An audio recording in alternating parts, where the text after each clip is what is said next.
Today's double feature is going to be about LitRPG books that actually grasp how terrifying the system would be for the world as a whole if it were to just one day appear.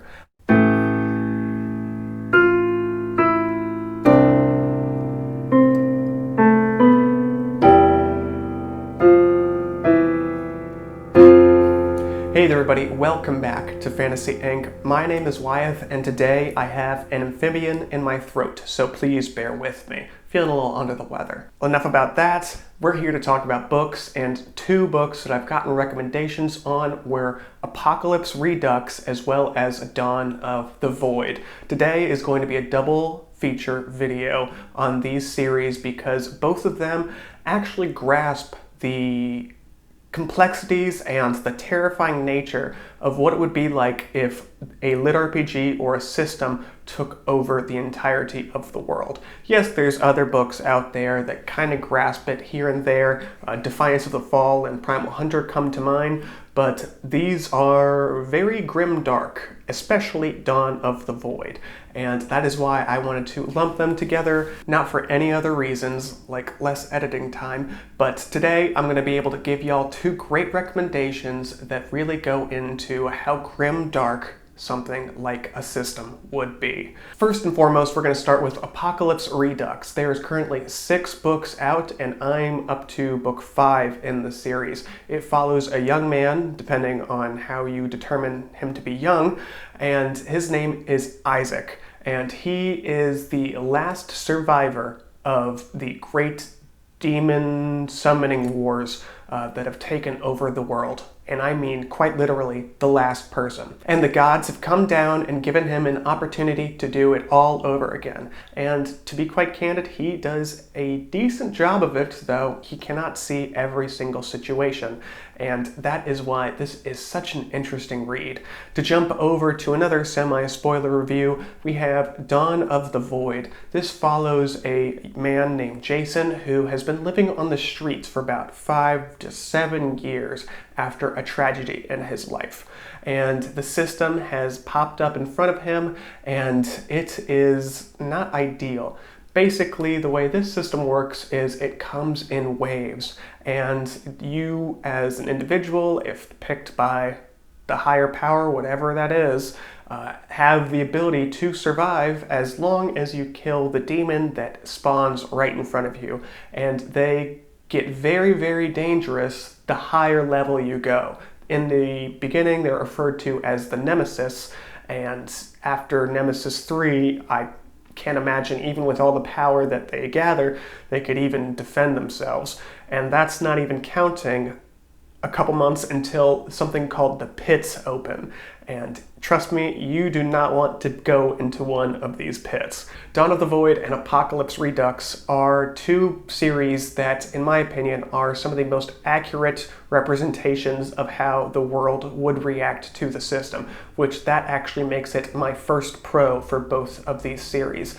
A lot of other books out there kind of grandstand on protagonists and kind of just want to keep the readers entertained. And don't get me wrong, I'm a big fan of those as well. I picked up the book to be entertained, though these series right here are going to be the most realistic, in my opinion, at the very least, because I can't imagine that the world as a whole would take something that jarring in stride. My con for both of these series is the fact that they are both following a pattern. When it comes to Apocalypse Redux, one of the things that our main man Isaac does to try to help the world avoid this terrible fate that's going to happen in a decade or two is that he needs the world to understand the system much faster than they did in his timeline.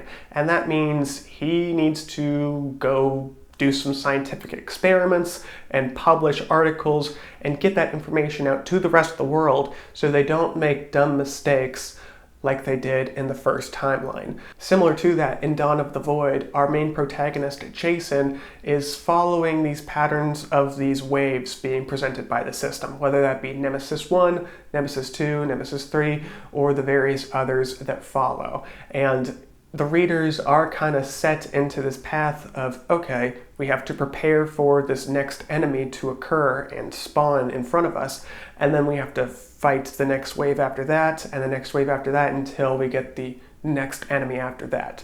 Yes, it's a mouthful, but that's kind of how the first couple books go. So it's something to consider when you are picking up these series, though in my opinion, the next pro really makes up for both of those cons. Speaking of the devil, pro number 2 is going to be that both protagonists have to climb up the social ladder.